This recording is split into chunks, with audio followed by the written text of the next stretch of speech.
Hello, history anchors.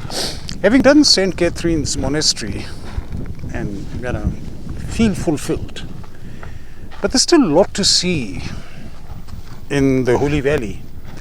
And I thought of it that before I climb Mount Moses or Jabal Tur or the Holy Mountain, or the Mountain of God, Tur Sinina, the Mountain of Tur at night, there's one controversy that I think I must settle. I feel obliged to settle it.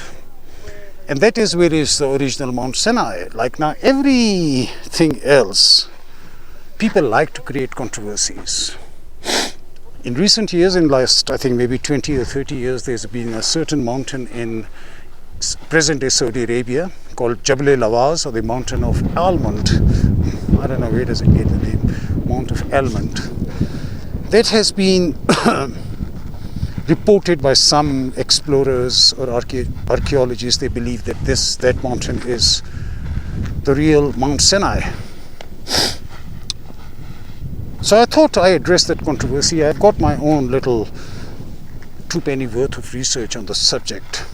Firstly, I would like you to take you to my study and explain to you with the graphs and the maps and with the path of the Exodus as to where is the real Mount Sinai. The one that I just showed you now, with the evidence of being blackened at the top by the manifestation or the minutest of the manifestation of God, and the Jabal Lawaz, the Mountain of Lawaz in Saudi Arabia. Why is this mountain that I'm gonna climb tonight, and I showed you briefly now, is the real Mount Sinai, not the one there. So let's get to my study. I show you with my graphs, and then we come back to the Holy Valley. Now, as I said, when I was there back in Egypt, that we humans like to create controversy. So a recent controversy, or not recent, well, 30, 40 years ago, a controversy has been created where is the real Mount Sinai. And it was done by an American archaeologist, and he gave all kind of proofs. So I just need to show you with a map where the Mount Sinai is, the real one, where we are now, and where the proposed one or the alternate one given is. So these are the two fingers of the Red Sea, the Aqaba and the Suez. So the children of Israel, as I explained to you, came from here all the way down to Mount Sinai, where we are now, and then to Noveba, where we visited, crossing the Red Sea, and then moving on to the Holy Land. Now the other mountain, which a lot of people proposed, not a lot, well, some people proposed, is, as you can see now, this is Egypt, this is Madain, and this is the Holy Land, Beersheba, Dead Sea, and Jerusalem is somewhere up here. Mount Lawaz, which literally means Almond Mountain, I don't know where it got its name from, and this is the Mount Sinai. Now, as I explained to you, Moses knew this area very well. Egypt, 40 years as a prince, Madain, 40 years as a shepherd. Now he gets here to Mount Sinai, where we are now. He gets the 10 commandments of the Torah, moves, crosses Red Sea, goes to the Holy Land. Now the alternate theory which other people propose is that he comes here, he doesn't go to Mount Sinai, this Mount Sinai, our Mount Sinai. He crosses the Red Sea, and then he goes in opposite direction here to where I've pointed ML, which is Mount Lawaz. Now, why would he do it? I mean, he knew this area, as I said, back like the back of his hand. He spent 40 years here and 40 years here. Why would he go in opposite direction to the Dead Sea, or to the Holy Land, into this area where the Mount Lawaz is? It doesn't make any sense. The Mount Sinai that we are there has got, as I said to you, centuries of testimonies from monks who started coming and living here, ancient tradition, ancient scriptures, local history, that this is where we're visiting, in fact, is the real Mount Sinai, which he came, stayed here, got the 10 commandments, and the incidents of the golden calf happened, then moved on to Noveba, where we went, crossed the Red Sea, and then moved in this direction towards the Holy Land. So this theory of having Mount Lawaz, to me, is completely absurd. Now, the people who give this theory that Mount Lawaz, the one who's in present-day Saudi Arabia, is the real Mount Sinai, They get their whole testimony from a rock there, which is cut in between with laser precision. Now, as you would know, and people who know the Arabic history, that this area of present-day Saudi Arabia, Medina, was inhabited by people, Nabateans and their predecessors, the Arts and the Tamuds, and they were master dwellers. I mean, look at Petra, look at Al-Hagar in Saudi Arabia. They could carve rocks, they could imbue, they could. They had like laser precision. So just on the basis of one rock, which is cut with laser precision in the middle, is not enough. As I explained to you through the crafts and through the maps, the Mount Sinai we are visiting is in fact the real Mount Sinai. Let's get back to Sinai. Now you've seen through the maps and the route of the Exodus that the one in Saudi Arabia cannot be the real Sinai. Moses knew, as I said in my study, Medina very well, like the back of his hand. He spent 40 years here. Why would he turn the other way, the wrong way, towards that mountain of almond, instead of going up towards the Holy Land? Incomprehensible. He wouldn't have done it. Plus, I'll tell you another evidence, and I'm here in the Holy Valley, and I want to show you something, another evidence.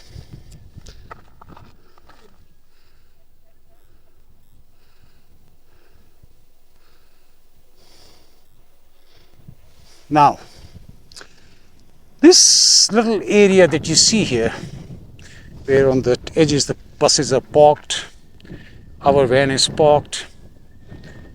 Now this is reported to be the place where the children of Israel were parked, or were waiting, or were camped, when Prophet Moses, peace be upon him, went to Jabal Tur.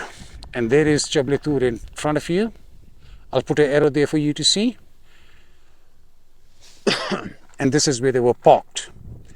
Now up here on the little hillock, you see like a little building,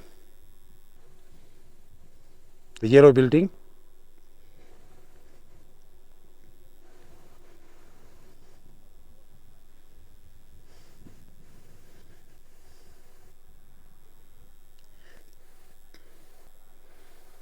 There. That building is locally described as the tomb of Aaron, elder brother of Prophet Moses, peace be upon him. In Judaism, he's the highest priest, or the high priest. This is definitely not the tomb of Aaron. Tomb of Aaron is near Petra, on Jabal Harun, or the mountain of Aaron, there. This is actually the place which my research and many researchers say that when the children of Israel were camped here, and Moses, peace be upon him, was up there on Mount Sinai, when he came down, he saw the children of, after 40 days of meditation and receiving the 10 Commandments, he saw the children of Israel worshipping a calf. Now for some reason, in Christianity and Judaism, it's said that Aaron, or Prophet Harun, made that calf. The Islamic view vehemently rejects it. Aaron is regarded a prophet, and a prophet would not do something like that, would never ever do something like that. In Islamic tradition, it was a sorcerer, a magician from Sumeria, and that's called Samri. That was not his real name. In fact, his real name was also Musa. And Samri was because he was from Sumeria, so he was called Samri, a dweller of Sumeria, a magician. One of the Bani Israel said his real one of the members of those 6,000 people that were crossing, and he was a magician, a sorcerer, and as I said, his real name was also Musa.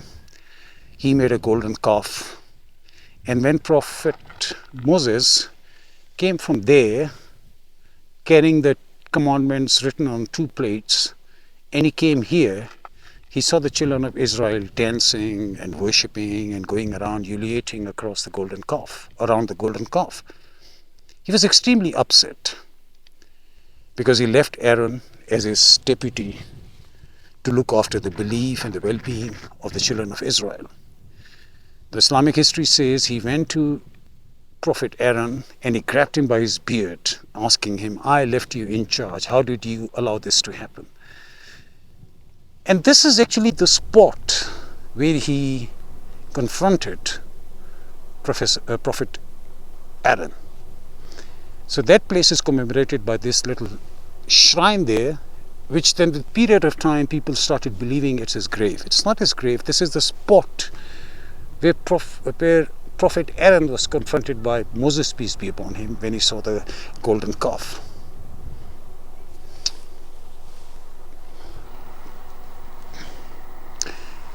Now, having known so much, where were they parked, where was Mount Sinai, how did Moses come down, confronted his brother Aaron on this little hillock, where is that calf?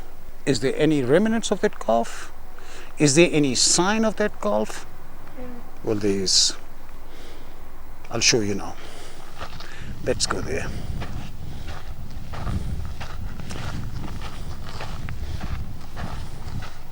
Now, you walk a lot here.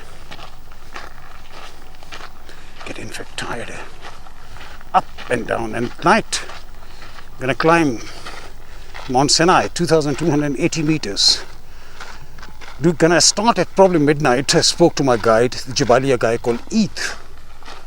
And he said we start at midnight. We're going to get there by 3-4 in the morning. Then we're going to rest in that little mosque there on the top.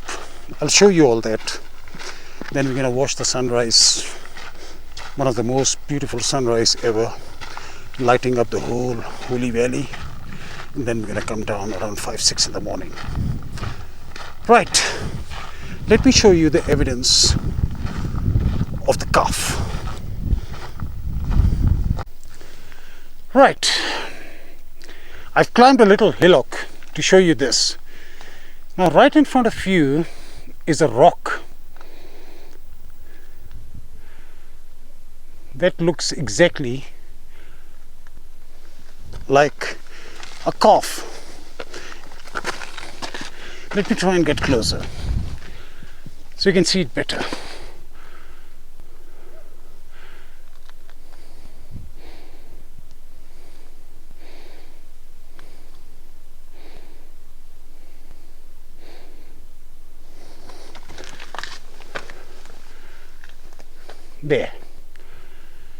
There you see it clearly.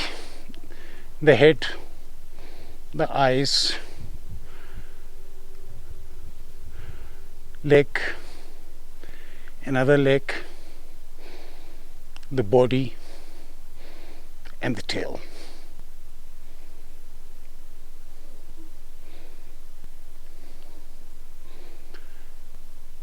Right. So local people believe this is the cast mold of that golden calf that was made by children of Israel to worship when Moses went up Mount Sinai for 40 days. And when he came back, he burned that. But this is the cast mold of that calf.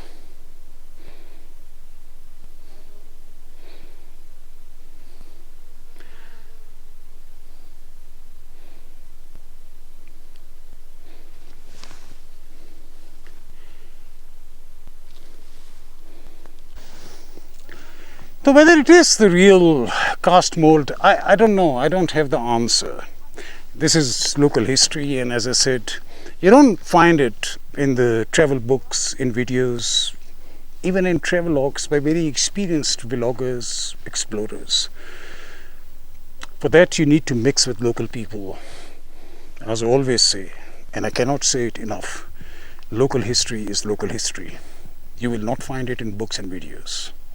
I've showed you with very few people knows the existence of it. And I'll tell you my views about it. Again, my views. I'm not saying that's the truth. My view is it the real cast mold? My answer is I don't know. I don't reject it. I don't accept it. My answer is I don't know. What I do know is what I'm going to tell you now. When I started this video, I told you that people like to create controversies purely out of nuisance, or purely out of getting noted, or purely out of a research-oriented mind.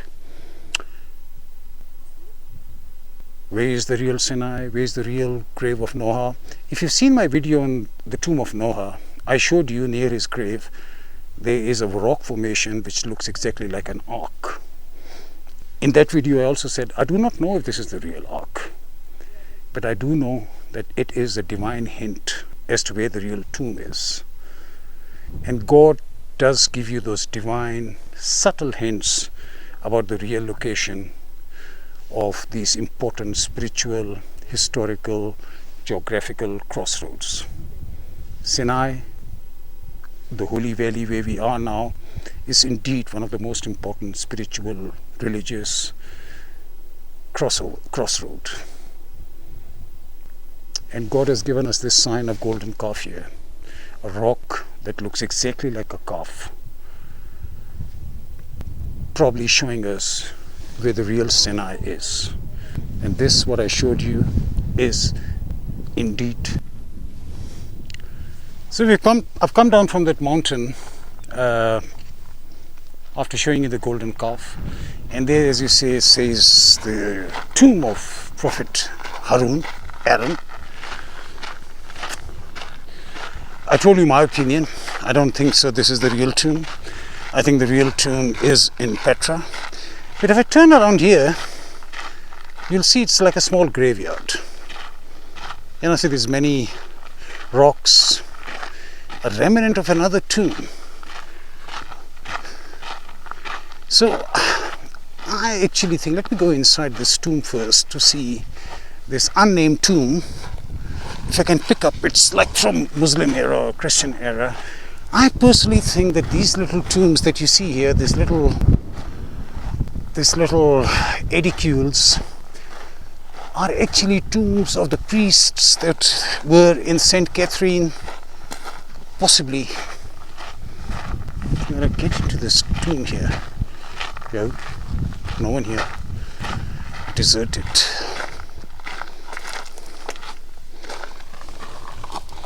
Yeah.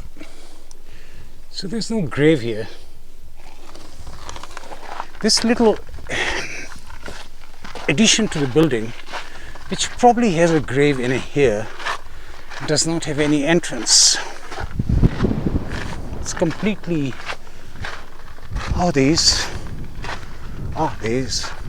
and there is a grave in here. Assalamu alaikum. Oops, this thing is about to fall. So surely a Muslim grave. As I always say, north-south is the Muslim grave, east-west the other graves. Doesn't say anything whose grave is it. Probably one of the companions. I don't know. If it was from the time of Moses and Aaron, it would have been east-west. So surely later period, some holy men, I'm not sure. I just thought, I was just being inquisitive. Okay. Let's get back to the trail that leads to the tomb up there.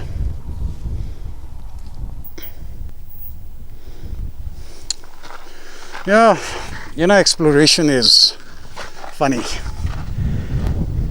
Each exploration, it's physically taxing, mentally draining, intellectually probably more draining. So little written, more myths and personal wishes, whims added onto the history to convolute the history.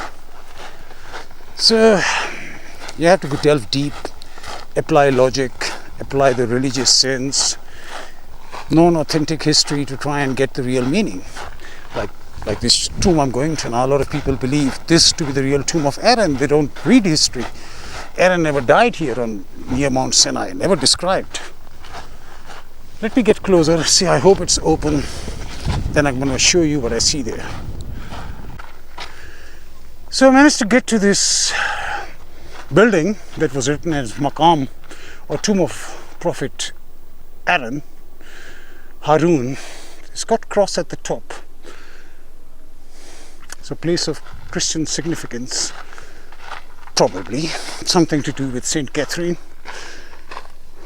maybe a relic, maybe something important happened here, but definitely not the tomb of Aaron. The door is locked, and there are a couple of windows, but they're sealed. Nevertheless, I came up here just to show you this. So this, according to my research and many other people, this is where Prophet Aaron was confronted by his brother Moses when he came down. So just to give you a geographical realignment, right in front of you there is Sinai. This area here where the children of Israel were camped, up on that mountain there in front of you, I showed you the golden calf, and this is where Moses confronted his brother Aaron, just to so we all on the same page. Now interestingly, right next to this tomb there's this little round, in Africa we call it rondavel. I don't know what is in here. Oh, there's a grave.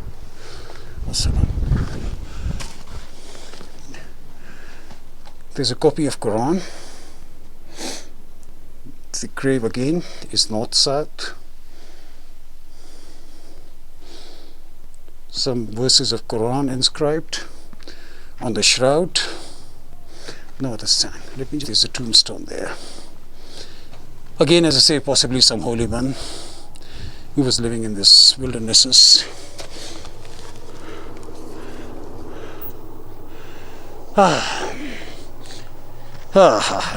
Interesting exploration research. Let's get to the van.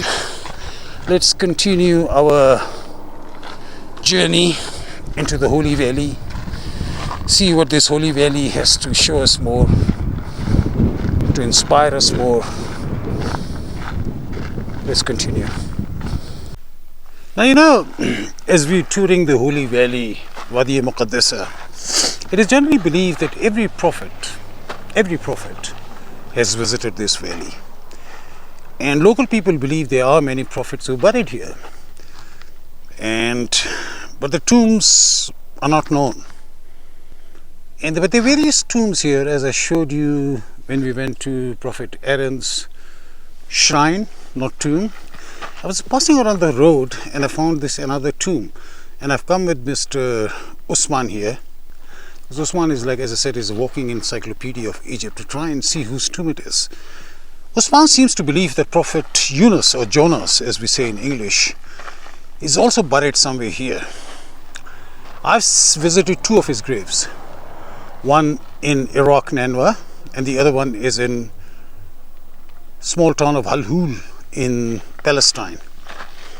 But they believe he's also buried here. So I've come to this little tomb here in the Holy Valley. Let me show you.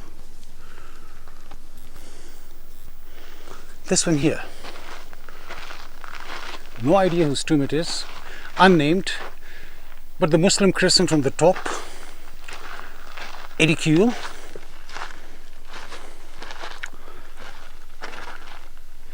And there's the grave inside.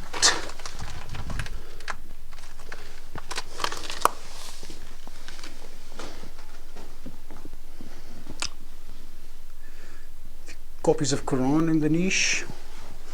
Let me see if there's a tombstone here. No, there's no tombstone here.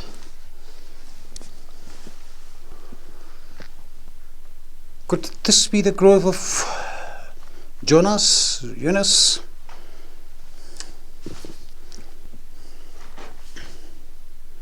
Personally, I don't think so. Usman thinks it could be. So, as a true explorer, I don't discount anything. Anything is possible.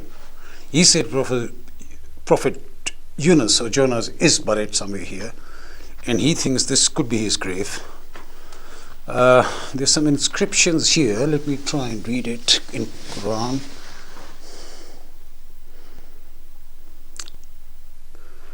No, it doesn't give any hint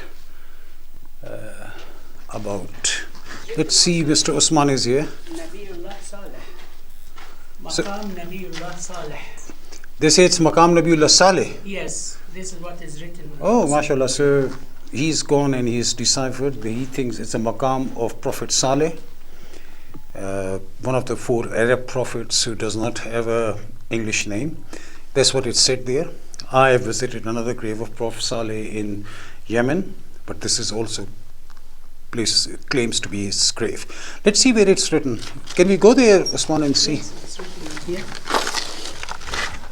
Maqam Nabiullah Saleh. Oh yeah, that's right. It says there, Maqam Nabiullah Saleh. Interesting. What else is here?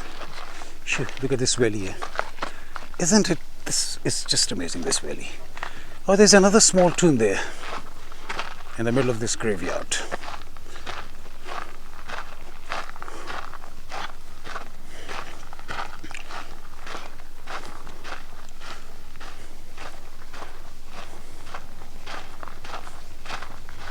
Also, a Muslim crescent on the top.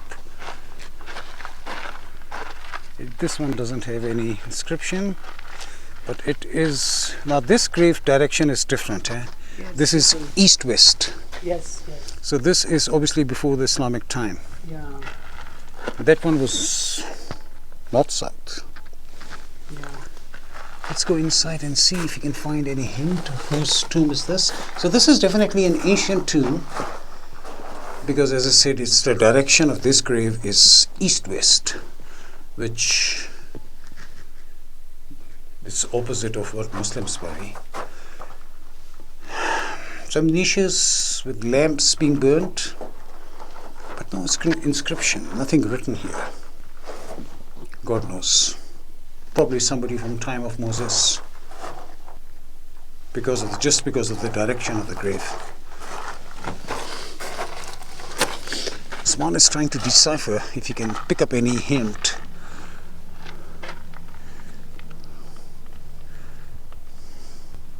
Now, Is it? It could be. I have here Hassan. well, that's somebody by the name of Hassan who was here. Graffiti, yeah. Yes. Possibly, I don't know if this looked like there could have been something written here, Yeah. but it's faded. Interesting. There is nothing around. Yeah. I've been looking around. Yeah, it's fine. But the way of burial actually would seem is not. It's before the Islamic era. Maybe yes. Yeah, because the direction is east-west. Yes. But it's By the got way- a. By the way, these are also tombs here. Yeah, there's a little. This is whole graveyard. There's like It's a many graveyard rooms. for the people living here as Yeah, it's probably from the people living in Sinai. But as I said, the direction of this grave is east-west, so it's different to the Muslim burial direction.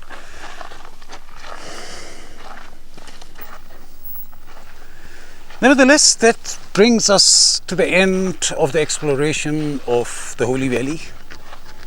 I showed you whatever I could find, whatever I've read, researched, and tried to bring it to you as honestly as I can, without any personal biases. I hope you enjoyed this. I thoroughly did. This Holy Valley is amazing. I just don't feel like leaving it. This evening, as I said, I'm going to climb Mount Sinai, Jabal Tur, Mountain of Moses, and Usman is calling me back. Mecca is on the eastern side. Yeah. So normally burying someone, his head would be Makkah's directed to side, the yeah, east. yeah, Yes. yeah. And I'll try and film because it's going to be dark there. but my guide will have a torch, and it's going to take me, I don't know, 3-4 hours to get to Mount Sinai. See the sunrise from there, bringing to you whatever I see during my journey up there. I hope you enjoyed this vlog about the Holy Valley and all its hidden gems, relics, secrets. Till we meet again later tonight.